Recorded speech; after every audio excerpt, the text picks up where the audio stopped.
All right, all praise, glory, and honor is most certainly due to the Most High Elohim of the patriarchs Abraham, Isaac, and Jacob. I want to say peace to each and every one of you in the name of His Son, Yahushua Mashiach, who we know as Jesus the Christ. It's always a blessing each and every single time that I can come before you to bring a message contained in His Word, and never do I count it as a light thing to do so. And I come before you in the cusp of the United States going to war with Iran, and many people are looking at this and trying to tie it into prophecy and trying to figure out what this means, and that while it could be a stepping stone to something in the future, we need to know what the big sign is. So let's pick it up in Matthew, the 24th chapter. Because when I say the big sign, what is the sign that is leading to the ultimate sign that's leading to the return of the Mashiach? This is Matthew, the 24th chapter, and verse 1. It says, "And Jesus went out and departed from the temple, and his disciples came to him for to show him the buildings of the temple. And Jesus said unto them, See ye not all these things? Verily I say unto you, there shall not be left here one stone upon another that shall not be thrown down." And that is him prophesying what was to take place in 70 AD when Titus and the Romans were to come into Jerusalem. They would besiege Jerusalem and they would destroy it. They would destroy the temple. Okay. And verse 3, it says, "And as he sat upon the Mount of Olives, the disciples came unto him privately, saying, Tell us, when shall these things be?" But notice what they said next. "And what shall be the sign of thy coming and of the end of the world?" Now, that's key, because what he tells them, it has implications at that time, but also goes even beyond us, because it says the end of the world and the sign of thy coming. So it says in verse 4, "And Jesus answered and said unto them, Take heed that no man deceive you, for many shall come in my name, saying, I am Christ, and shall deceive many." Okay, so he talked about deception. And you have deception. You have people who are claiming to be professing the gospel, the saying that the Mashiach, he is the one, but at the same time bringing false doctrine, or as Paul said, another Jesus. So verse 6 says, and ye shall hear of wars and rumors of wars. And that's what we're hearing even now, like wars and rumors of wars. This people might go to war, that people might go to war. And what we're seeing now is, or at least at the moment, the destabilization of the Middle East. We see Iran, Oman, I believe, Kuwait, Dubai,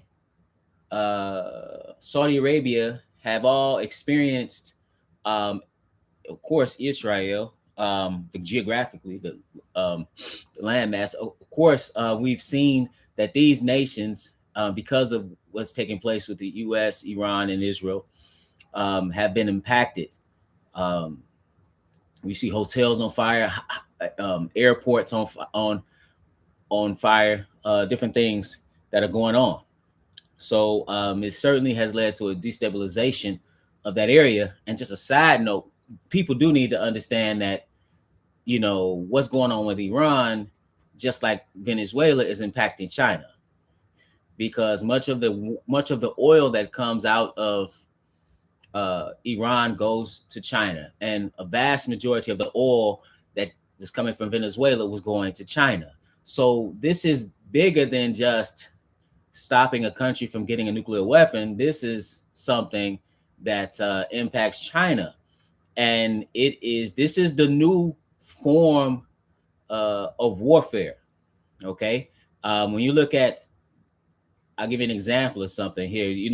The going to war on a battlefield with bullets, that's the lowest form of warfare. Economic warfare, espionage, cultural warfare, biological warfare. We've seen all these things. If you don't believe it, what do you think? What do you think the virus was? Or what do you think?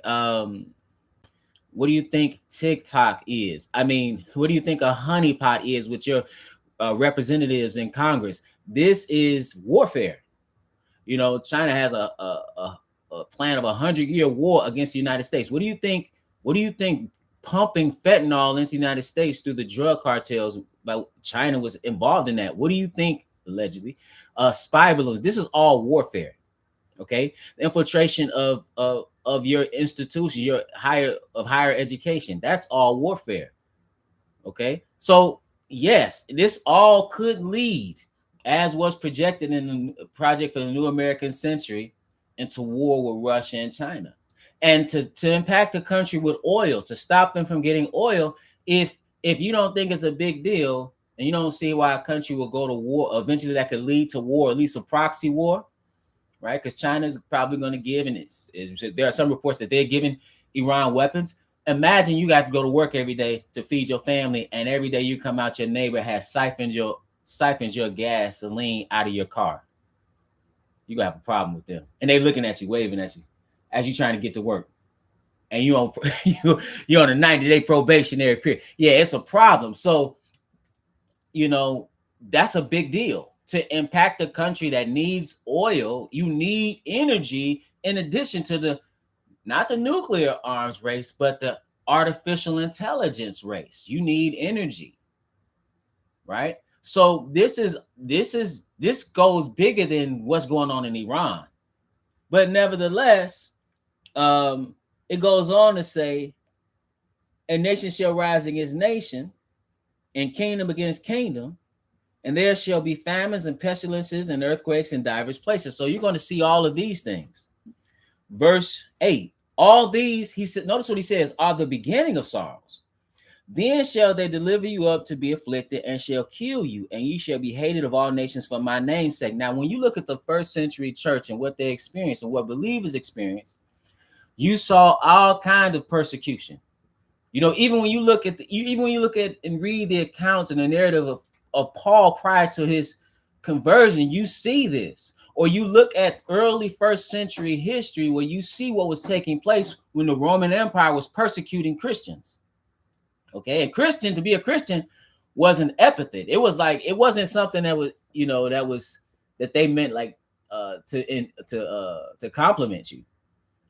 But nevertheless, he says, and then shall many be offended, and shall betray one another, and shall hate one another, and many false prophets shall rise and shall deceive many.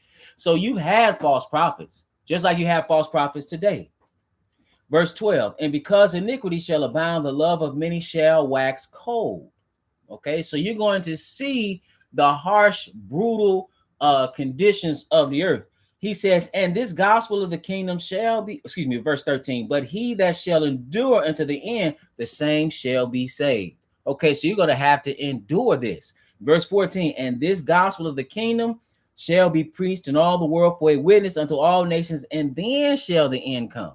So the gospel has to be preached, just like it was preached in the days of old. Going back to the first century, what did he tell the disciples who became apostles when they got that message from him? He said, go ye, the Great Commission. He said, go ye into all the world, preach the gospel to every creature. He that believeth and is baptized shall be saved. He that believeth not shall be damned.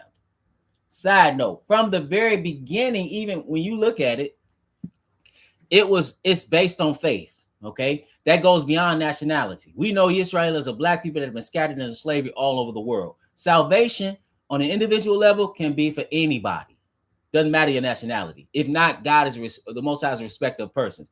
Furthermore, when you look at how Abraham operated with the covenant, he said, you'll be blessed. You'll be a blessing to all nations, right? And he is the father of what? Faith, right? So yes, he is the father of Israel, but he also birthed many nations literally through his loins, but also when you talk about spiritually, because those who are operating as Abraham did in faith are the children of Abraham, Paul tells you. But notice the sign, because the sign is not Iran in and of itself. Verse 15 says, when ye therefore shall see the abomination of desolation spoken of by Daniel the prophet stand in the holy place, whoso readeth, let him understand. Okay, so now this is key. Okay, so, and remember, this is talked about within the context of the impending destruction of Jerusalem, the impending destruction of the temple. But this goes even beyond that, because they should have fled back then. I just did a lesson on Black history and talked about how the children of Israel went into the interior of Africa trying to run, even into the Sahara, trying to run from Romans. Okay, because they besieged the city.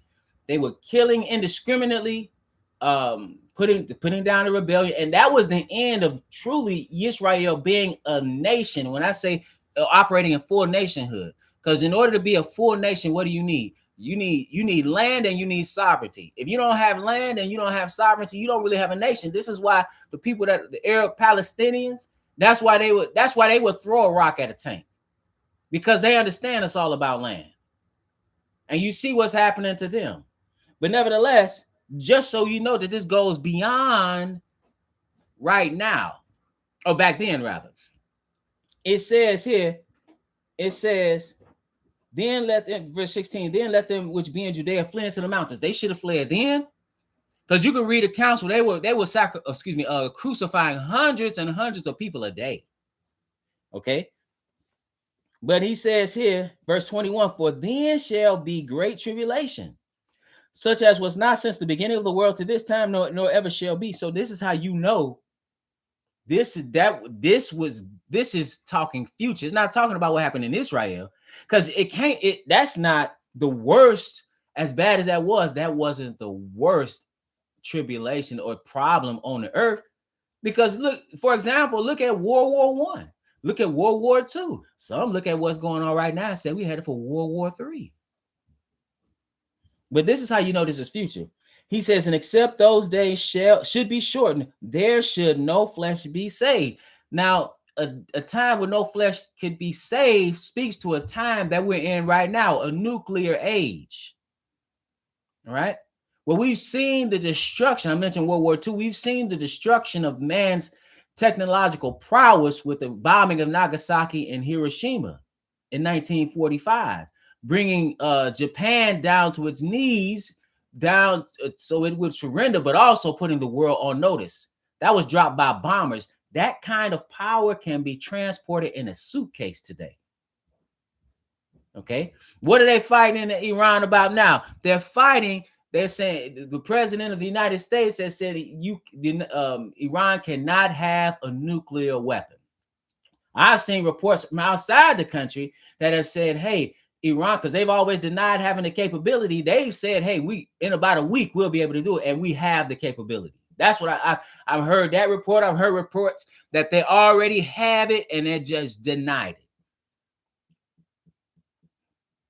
it. The point I'm making here is that if you the type of power that people have with weapons, these nations have with weapons today, America has Russia.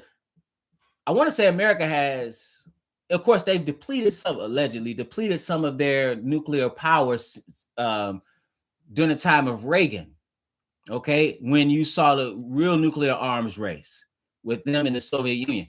The Soviet Union, or Russia, has great nuclear power, and quite frankly, a mindset to survive nuclear war, unlike the United States, by the way.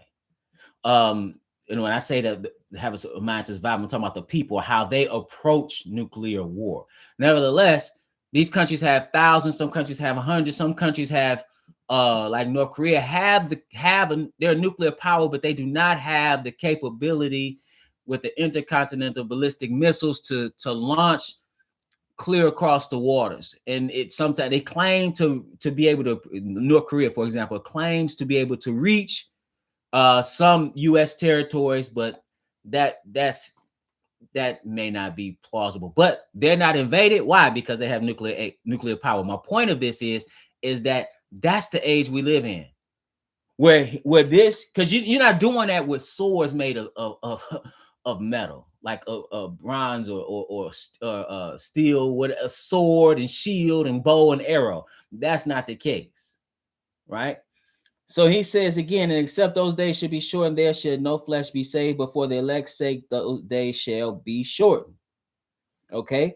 So now, what is the sign of that coming? Well, first, you have to see this. When you therefore shall see the abomination of desolation spoken of by the name of the prophet stand in the holy place, whoso readeth, let him understand. And there are two interpretations mainly of that. That's talking, some say that's a particular man. We know the man of sin, the son of perdition, is coming out of Rome from the office of the Pope or the papacy. But also, if it's standing, it could be an image. Similar to like when you read in Revelation, where you see this one, he makes this image, and it has, because he's been empowered by Satan, so it has this ability to speak, and he's causing people to bow down and worship this image. That's an abomination. Some people say that Antiochus Epiphanes, who foreshadows the man of sin, put such an image in the temple of old. Okay, so that's around the time of the Maccabean revolt. Okay, so that's the sign, brothers and sisters, that you have to be prepared for. And when you see that, you know to flee. And you know that the time of the Lord's return is on the horizon. And there is no rapture from great tribulation. That's what people, you know what? I don't know how many lessons I've done over the years, because it's been a long time. I don't know how many lessons I've done over the years, but this is when I touch upon the rapture and great tribulation. Many people believe wholeheartedly that there is a rapture. Brothers and sisters, the rapture from great tribulation is that doctrine is a false doctrine. There is no rapture from great tribulation. Okay, there is no, and it is unfortunate that so many people are duped by that particular belief and doctrine, because it's so dangerous. Because when the great tribulation occurs and you looking up and you're not raptured off to heaven, what's your face gonna crumble, and you're gonna find out that you were not standing on solid ground, you were not standing on stone, you were standing on pudding. That's a terrible feeling. So then when you're confronted with bow down, like Hananiah, Mishael, and Azariah, who showed you what to do in that case, who didn't bow down, you're confronted with that, because at that time they were delivered. But you see, in the time of great tribulation, heads will roll. You see somebody get decapitated, and then they say to you, bow down. If you were waiting on a rapture, your faith just crumbled. You're gonna bow down. But if you keep reading Revelation in chapter 14, what does it tell you? If you take the mark of the beast, right? If you worship that image, you are going to hell. It'd be better to get martyred than to bow down. But you have to prepare yourself for that. Even escaping and going to the place of safety, which is the deliverance from great tribulation, is not an easy thing, because you'll be leaving everything you know behind. But that is what he tells you is the escape. We'll deal with that in another lesson. But here, the sign is when ye therefore shall see the abomination of desolation spoken of by Daniel the prophet stand in the holy place. Whoso readeth, let him understand. Right? So now let's go and Paul. So what is the holy place? So we understand. Let's go to Paul's writings. This is 2 Thessalonians 2, because this is about the second coming. What's the sign? The big sign. This is 2 Thessalonians 2 and verse 1. He says, now we beseech you, brethren, by the coming of our Lord Jesus Christ, and by our gathering together unto him, that ye be not soon shaken in mind, or be troubled, neither by spirit, nor by word, nor by letter, as from us, as that the day of Christ is at hand. So they were concerned with the coming of the Mashiach back here. And he says, don't be so full of anxiety. Something has to happen first. Verse 3, let no man deceive you by any means, for that day shall not come, except there come a falling away first, and that man of sin be revealed, the son of perdition, the son of destruction. Right? Then what does it say? Who opposeth and exalteth himself above all that is called God, or that is worshipped, so that he as God sitteth in the temple of God, showing himself that he is God. Okay, so the holy place or the temple has to be rebuilt. That's why it's no coincidence that you're seeing, go to the Temple Institute and see what they've prepared. They have everything necessary for the temple, all the instruments. They have reestablished the Kohani, the so-called Kohani, because they are not the people. Okay, they are perpetrating the biggest fraud going. But nevertheless, they are going to rebuild this temple. They are going to rebuild this temple. Understand, the third temple will be rebuilt. The man of sin is going into the temple, but there's no temple there now. But what's happening in the Middle East, so-called Middle East today, and what's happening with Iran. Iran was the last bastion of power against the Israelis. They were the last. That was the last foothold. Okay, because what was Iran's mantra was death to America and death to Israel. One is the big Satan and one is the little Satan. This was their policy, right? And so they go in, and this is in the midst, in the context. If you go to right now, prior to this attack, because they are receiving missiles coming in that get past that golden shield or golden dome, excuse me. They have more people on the Temple Mount, Israelis, praying openly on the temple, greater calls for the building of the temple, because they have everything that they would need. They just sacrificed some time ago the red heifer, which was for purification, right? The ritual of purification, the ashes of a red heifer. There are greater calls for the establishment of greater Israel. And now you have Iran attacked after you saw what took place in Gaza. They're not playing any games. They're not playing any games. So could this usher in the building of the temple? Absolutely. But the sign is when you see the temple built, they're going to reestablish animal sacrifice, but you will see the man of sin come into that temple. That's the sign. And that's the beginning of great tribulation. So I'm going to read this again. He says, so and why is that key? Because this has to take place prior to the coming of the Lord, or the Mashiach. So again, he says, now we beseech you, brethren, by the coming of our Lord Jesus Christ, again, his return, and by our gathering together unto him, meaning the resurrection, that ye be not soon shaken in mind or be troubled, neither by spirit, nor by word, nor by letter as from us, as that the day of Christ is at hand. Something has to take place for us before the Lord returns. Let no man deceive you by any means. For that day shall not come except there come a falling away first, and that man of sin be revealed, the son of perdition, who opposeth and exalteth himself above all that is called God or that is worshipped, so that he as God sitteth in the temple of God. It says, showing himself that he is God. And you know anything about the popes in the past, they have the mindset to say something like that. That's how arrogant that they are. Vicar of Christ, replacement for the Son of God. I can't find where he had a replacement, and it certainly is not you.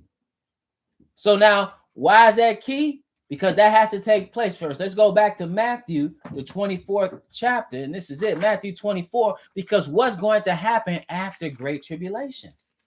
See, so the temple has to be built. The man of sin is going into the temple. That's going to start great tribulation. Now, what is the significance of that in relation to his return?